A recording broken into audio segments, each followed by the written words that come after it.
നമസ്കാരം മക്കളെ, നമുക്ക് പഠിക്കാം. ഇന്ന് നമുക്ക് ഓയുടെ ചിഹ്നം വരുന്ന കുറച്ച് വാചകങ്ങൾ എഴുതി നോക്കാം. ആദ്യം എഴുതുന്ന വാചകം അവിടെ തുടരുത്. അവിടെ തുടരുത്. ആദ്യം അവിടെ എന്ന് എഴുതണം. ആ വി വാ എഴുതി ഇടച്ചിഹ്നം. അവിടെ എയുടെ ശബ്ദമാണ് ടായുടെ കൂടെ കേൾക്കുന്നത്, അതുകൊണ്ട് എയുടെ ചിഹ്നം എഴുതി ടാ വരച്ചു. ആ വീട്ടെ. ഇനി നമുക്ക് തുടരുത് എന്ന് എഴുതാം. തോ എന്ന് എഴുതാനായിട്ട് ആദ്യം എയുടെ ചിഹ്നം വരച്ച് താ വരച്ച് ആയുടെ ചിഹ്നവും വരച്ചു. ഇപ്പോൾ തോ എന്ന് ഉച്ചരിക്കാം. തോ ടാ രു രാ എഴുതി ഊയുടെ ചിഹ്നം തുടരു ത് താ എഴുതി ചന്ദ്രക്കല. അവിടെ തുടരുത്. അവിടെ തുടരുത്. അടുത്ത നമുക്ക് കള്ളൻ മാല പൊട്ടിച്ചു എന്ന് എഴുതാം. ആദ്യം കള്ളൻ എന്ന വാക്കാണ് എഴുതുന്നത്. കള്ളൻ കാ വരച്ച് ള ഉറപ്പിച്ചു വച്ചിരിക്കുന്നുണ്ട്. ളയുടെ കൂട്ടക്ഷരം എഴുതണം. ള ഒരു ള എഴുതി തൊട്ടടുത്തായിട്ട് ഒരു ള കൂടെ വരച്ചു.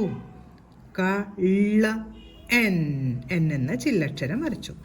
കള്ളൻ മാല മാ എഴുതി ആയുടെ ചിഹ്നം മാല പൊട്ടിച്ചു എന്നാണ് കേട്ടോ ഇനി എഴുതുന്നത്. അപ്പം അതിനായിട്ട് ആദ്യം പോ എന്ന് വരയ്ക്കണം അല്ലേ. പോ എന്ന് വരയ്ക്കാനായി ആദ്യം എയുടെ ചിഹ്നം വരച്ച് പാ വരച്ച് ആയുടെ ചിഹ്നം ചേർത്തു. ഇപ്പൊ പോ എന്ന് വച്ചിരിക്കാം. പൊട്ടി ടാ ഉറപ്പിച്ചു വച്ചിരിക്കുന്നത് കൊണ്ട് ടായുടെ കൂട്ടക്ഷരം എഴുതി പൊട്ടിച്ചു. ചായും ഉറപ്പിച്ചാണ് വച്ചിരിക്കുന്നത്. ചായയുടെ കൂട്ടക്ഷരം എഴുതി ഓയുടെ ചിഹ്നം കൂടെ വരച്ചു. കള്ളൻ മാല പൊട്ടിച്ചു. കള്ളൻ മാല പൊട്ടിച്ചു.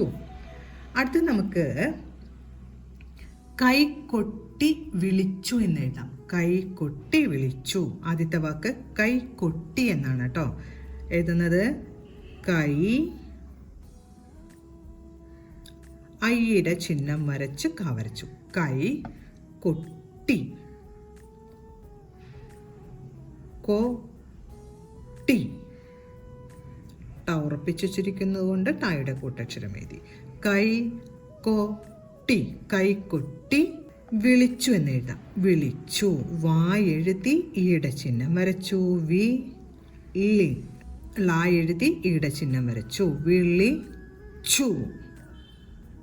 ചായയുടെ കൂട്ടക്ഷരം എഴുതി ഓ എന്നതിൻ്റെ ചിഹ്നവും കൂടെ വരച്ചു. കൈകൊട്ടി വിളിച്ചു. ഇന്ന് നമ്മൾ ഓയുടെ ചിഹ്നം വരുന്ന വാചകങ്ങളാണ് പഠിച്ചത്. ആദ്യം എഴുതിയ വാചകം അവിടെ തുടരുത്. അവിടെ തുടരുത്. അടുത്തത് കള്ളൻ മാല പൊട്ടിച്ചു. കള്ളൻ മാല പൊട്ടിച്ചു. അടുത്തത് നമ്മൾ എഴുതിയ വാചകം കൈകൊട്ടി വിളിച്ചു. കൈകൊട്ടി വിളിച്ചു.